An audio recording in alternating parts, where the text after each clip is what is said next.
Eu vou caracterizar um pouquinho a questão da saúde, porque eu sei que o público, a maior parte do público aqui, é voltado mais para a questão ambiental. Então, eu vou caracterizar um pouquinho a questão da saúde. Nós sabemos que os impactos diretos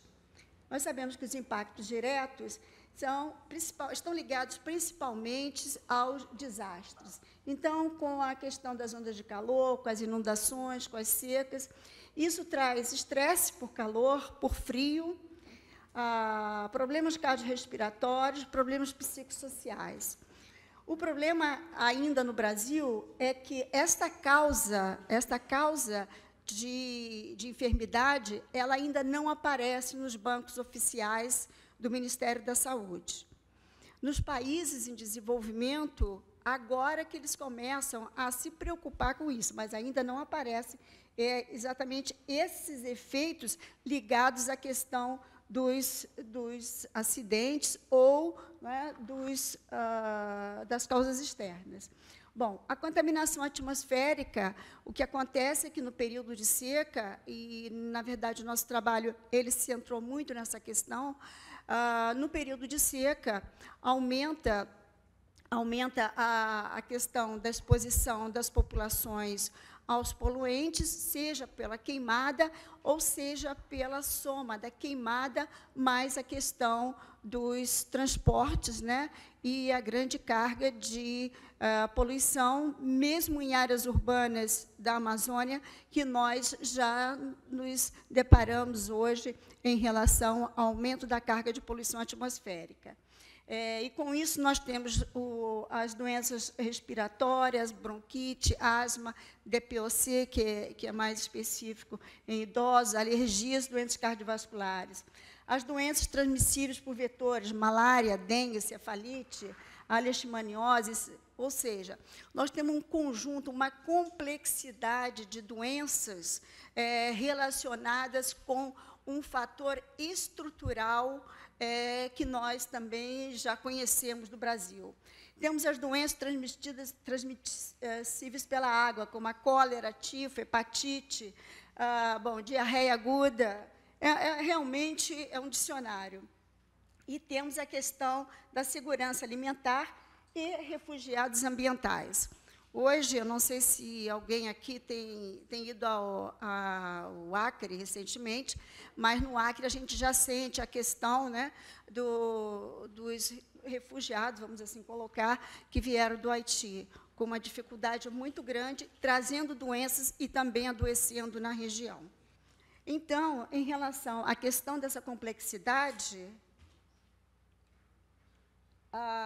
nós temos os fatores determinantes estruturais que vão afetar diretamente o sistema de saúde. Ou seja, os fatores sociais, emprego, educação, violência, mudança demográfica, a questão econômica, a questão da pobreza, da globalização, a questão política, a democratização, a governança, fica tão claro quando a gente verifica que um determinado município ele tem alguma governança, como ele consegue controlar a questão de algumas doenças que estão, na verdade, ele tem acesso a determinadas tecnologias que o permitem controlar determinadas doenças. Nós temos a questão ambiental, que é esgotamento de recursos naturais, a contaminação do ar, do solo, da água. Hoje, essas questões são estruturais e elas aumentam e muito a complexidade da questão da saúde. E nós temos também a questão do acesso à tecnologia e, mais recentemente, a questão da biologia humana, vulnerabilidade biológica, a questão da constituição genética e também a questão da imunologia natural e a epigenética, que está aí na crista da onda, né? Então, nós temos tudo isso aqui, todos esses fatores vão afetar diretamente a saúde, seu financiamento, a cobertura de saúde, e esses fatores determinantes, intermediários aqui, porque tudo isso vai resultar em quê? Nesses fatores determinantes. Então, nós temos condições de vida deficientes, riscos e perigos ambientais, mudanças de vida e comportamento e mudanças climáticas. essa mudança climática, eu estou me referindo às mudanças climáticas, que também, obviamente, nós sabemos que tem alguma influência do homem. E o resultado disso para a saúde é alteração da esperança de vida, a morbidade ou adoecimento, a mortalidade e o bem-estar. Ou seja, nós temos fatores de bem-estar, mas nós temos que contextualizar essa questão no sentido dos fatores estruturais. O que nós podemos fazer para alterar esses fatores estruturais? Nós sabemos que as populações mais vulneráveis são aquelas que vão sofrer mais, já estão, né, passando por um processo de maior sofrimento e com pouco acolhimento. Então, nós temos também esses fatores que já são conhecidos, alguns deles. Então, nós temos os fatores nutricionais, os fatores culturais, as crenças, tudo isso que vai alterar também como nós vamos lidar com a questão dessa variabilidade climática e saúde. O acesso aos serviços de saúde, as questões sociodemográficas, os hábitos populacionais, inclusive no Nordeste, no Norte e Nordeste, mas no Norte, que nós trabalhamos na região Norte, é muito mais visível, a questão, por exemplo, da queima de lixo faz parte de um hábito da população. E tem sido, embora alguns ministérios e mesmo os governos locais, eles tenham trabalhado no sentido de evitar ou controlar, tem sido muito difícil, né? Então, nós temos também as condições ambientais locais. A idade é um fator importante. Além de tudo isso, nós temos novos achados em relação à questão, por exemplo, da estação seca, que é bem gritante no Brasil, né, principalmente na região amazônica, mas também na região Nordeste, na região da Caatinga, a questão de abortos prematuros, o aumento de aborto prematuro, a redução do peso ao nascer, do bebê ao nascer, com baixo peso ao nascer, e os efeitos neuropsicológicos. Então, vocês vejam que nós estamos diante de uma complexidade que a gente já temos a dificuldade de entender como é que está a questão do comportamento, da variabilidade climática ao nível ambiental. Nós temos toda essa complexidade aqui, ainda somada à questão dos grupos também, das populações tradicionais, grupos indígenas, e a questão da agricultura familiar, como foi colocado também. Nós já presenciamos alguns desses fatos e realmente é uma situação complexa e sem resposta imediata, o que dificulta muito a nossa ação a curto prazo. Bom, historicamente, a saúde ela trabalha com esta pirâmide, porque, infelizmente, a saúde também, o foco da saúde é um foco corretivo, não é a prevenção, infelizmente, né? Então, os estudos relacionados também às mudanças climáticas, eles seguiram um pouco esse caminho, que é a questão da admissão hospitalar, ou seja, internações, e a mortalidade. Sendo que, eu, particularmente, eu não gosto dessa abordagem, embora eu sei que é necessário conhecer o que foi feito para que a gente possa fazer projeções futuras. Eu, logicamente, que aceito isso. Mas nós temos que buscar exatamente inverter essa pirâmide, no sentido de trabalhar com o princípio da precaução e identificar as alterações subclínicas para que nós possamos agir antes de internar, antes de ficar doente ou levar ao óbito, né? Então, nós estamos, inclusive, tentando fazer isso nos estudos da Rede Clima. Então, eu vou dar uma ideia da área de abrangência dos nossos estudos. Nós temos estudos retrospectivos, essa primeira etapa da rede foram estudos retrospectivos, exatamente para que nós pudéssemos entender essa dinâmica da saúde, da variabilidade climática e os fatores exatamente estruturais locais. Esse aqui foi um estudo que já foi publicado, inclusive, né, realizado em Rio Branco. Nós estamos trabalhando também com as populações mais vulneráveis, então, dando prioridade às crianças abaixo de 5 anos e aos adultos acima de 60 e 65 anos. Bom, o que é que nós encontramos aqui nesse estudo? Nós encontramos efeitos ligados à questão da seca, mas esses efeitos eles só aparecem após 2 dias do fato, ou seja, do impacto realizado. E esse risco de adoecimento, inclusive internação, ele chega a 6%. 6% é o risco individual. Se nós multiplicarmos pela população, realmente é um valor alto em termos de custo social que essas internações têm. Nós fizemos também estudos comparativos em relação à asma, que as próprias secretarias de saúde da Amazônia brasileira, porque, obviamente, antes de nós iniciarmos um trabalho, tem toda uma apresentação, tem toda uma aproximação com as secretarias de saúde, meio ambiente, educação. Essas 3 secretarias, elas são essenciais no nosso trabalho. E o que acontece é que a Secretaria de Saúde sempre dizia para a gente, não, nós não temos problemas de doença respiratória. E nós verificamos que a taxa, primeiro, que a taxa da asma é mais elevada nessas regiões que nós trabalhamos do que em São Paulo, por incrível que pareça. Então, aqui nós temos uma distribuição espacial da asma na região amazônica. E o que fica como hotspot é exatamente a região do Maranhão e a região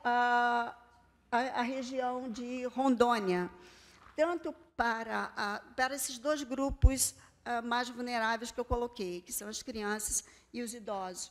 Então, em termos de gestão pública, em termos de ação, esses hotspots deveriam ser os primeiros a serem realmente, ter uma ação direcionada no sentido de minimizar esse impacto na saúde. Aqui, em relação às diarreias, as doenças diarreicas, esse estudo aqui é um estudo comparativo entre Cruzeiro do Sul, Rio Branco e Porto Velho. Rio Branco, o Acre, ele está implementando um programa de controle de desastres. Por quê? Eu não sei nem se a gente pode chamar de desastre, porque todo ano agora nós temos uma seca muito acentuada e as enchentes também. Então, isso aí já está virando quase que rotina, né, na vida da população. Mas vocês vejam só que interessante. A diarreia, ela tende a aumentar, inclusive em Cruzeiro do Sul, que é dentro do mesmo estado, né, aumentou significativamente. No entanto, no Acre, em Rio Branco, eles conseguiram, apesar do impacto das enchentes, eles conseguiram fazer com que a diarreia não voltasse a ter o impacto que teve na seca de 2005 e 2006. Ou seja, mostrando que a governança realmente ela pode funcionar quando a ação é implementada. Aqui mostra também a importância, olha aqui como é que as doenças diarreicas, elas ficaram bem baixinhas, enquanto que a seca, né, aliás, aqui a seca, não, aqui a precipitação, enquanto que aqui você tem a seca, né, e no pico você tem a precipitação. Então, antes, o que nós tínhamos era uma taxa muito elevada de doenças diarreicas, levando, inclusive, à morte de crianças. Aqui no Rio de Janeiro, nós estamos trabalhando também com um sistema que a gente chama de sistema proativo, que é, ao invés de esperar a dengue adoecer ou matar, o que nós estamos fazendo, junto com a Secretaria de Saúde do Estado e do município, exatamente mapeando, né, e colocando as armadilhas para buscar exatamente os ovos. Ou seja, com isso, a gente pode evitar e monitorar a dengue antes realmente que o fato seja consumado. Então, esse estudo ele foi desenvolvido como um plano piloto em 3 regiões do Rio de Janeiro, que é uma região que realmente tem uma alta prevalência e incidência da dengue, e hoje nós estamos utilizando, junto com a Secretaria de Saúde, essa ferramenta que é ser proativo, ou seja, e a outra coisa importante é a participação da população na busca desses ovos da dengue. Então, a população ela participa também dessa proposta metodológica. Aqui nós temos um quadro como está a difusão da dengue no Brasil, né? E, na verdade, somente essa parte aqui da Amazônia, e aqui incluindo o Acre, e uma parte do Sul, que nós ainda não temos realmente a questão da dengue como uma infestação epidemiológica. O resto do Brasil todo a gente já sabe que está tomado pela questão da dengue. Agora, a gente tem que ter muito cuidado, porque a questão climática não seja uma desculpa para os políticos, né, utilizarem mudança climática como uma desculpa para não fazer nada, ou deixar que o quadro se agrave mais ainda. Então, eu coloquei esse recorte aqui. Rio conviverá com dengue nos próximos anos por causa da mudança do clima. E a gente sabe que os fatores de vulnerabilidade, na verdade, são os que mais influenciam a questão da expansão e da difusão da dengue. Aqui nós temos um exemplo do monitoramento realizado juntamente com o Instituto de Física da USP, sob a coordenação do professor Paulo Artacho, de um período de 3 anos, onde foi caracterizado não só o material particulado, mas outros componentes da composição química da atmosfera na Amazônia. Então, nós podemos verificar que os níveis chegaram em torno de 350 microgramas por metro cúbico. Isso é muito alto. Eu acredito que, nos últimos 20 anos, São Paulo não tenha apresentado um valor desse. Aqui é um exemplo, utilizando o monitoramento como um limite de violação dos dados de material particulado, como nós conseguimos identificar os hotspots, né, que seguem um pouco o arco de desmatamento. Então, onde é que nós temos os hotspots da questão das queimadas e os efeitos na saúde? Exatamente, eles seguem, olha aqui, eles seguem a estrutura do arco de desmatamento. Aqui é um outro estudo também em relação como o nível do Rio Negro ele está influenciando na questão da diarreia na região de Manaus. E há uma relação linear, né, uma relação direta, uma relação linear entre a severidade das diarreias e o nível do rio. Ou seja, a precipitação é uma das responsáveis por esse aumento de diarreia, mas não é a única. Aqui nós temos também a questão da leptospirose, que normalmente acontece após as chuvas de verão, baixas temperaturas, em região de plantação de arroz também, na região sul e sudeste, principalmente na região sul do país. Em relação aos desastres, uma coisa que nós temos que tomar um pouquinho de cuidado é que o evento climático ele é um evento agudo. O impacto sobre o meio ambiente ele tem um gap, ele tem um tempo, ele tem, na verdade, um lag. Mas os efeitos na saúde, esse lag são muito maiores. O desastre em Santa Catarina foi em novembro de 2008. As doenças infecciosas elas apareceram mais ou menos em maio de 2009. O AVC, olha só o pico do AVC, quando é que ele foi aparecer? Na verdade, ele começou aqui, mas o pico do AVC foi em abril de 2009. Inclusive, as fraturas também aumentaram muito, que fratura é esperado depois de um desastre, de um evento extremo, é esperado. Mas aqui ele aparece também. Então, nós temos um tempo. E o que aconteceu nesse sentido? No período, ou seja, em novembro de 2008, ela reportou que morreram 111 em Santa Catarina, mas ela não continuou atenta ao que poderia acontecer. Como também a gente sabe que os outros setores da economia, nem os ministérios estão atentos a isso. Então, nós temos que prestar atenção a essas questões, porque o custo e o impacto é muito maior do que nós estamos realmente dimensionando hoje. Porque nós estamos tendo... Nós estamos tendo esse impacto depois de 5, 6 meses. Um dos principais produtos desse estudo que nós estamos fazendo aí desde 2009 foi principalmente sensibilizar os gestores, estudantes, professores da Secretaria de Saúde, Meio Ambiente e Educação, no sentido de nós realmente mostrarmos para eles a importância, dentro das mais variadas áreas, que eu não coloquei todas aqui, que a saúde tem diante da variabilidade climática. Então, limpar uma caixa d'água numa escola a cada 3 meses vai reduzir e muito a diarreia infantil, por exemplo. Obrigada, tchau.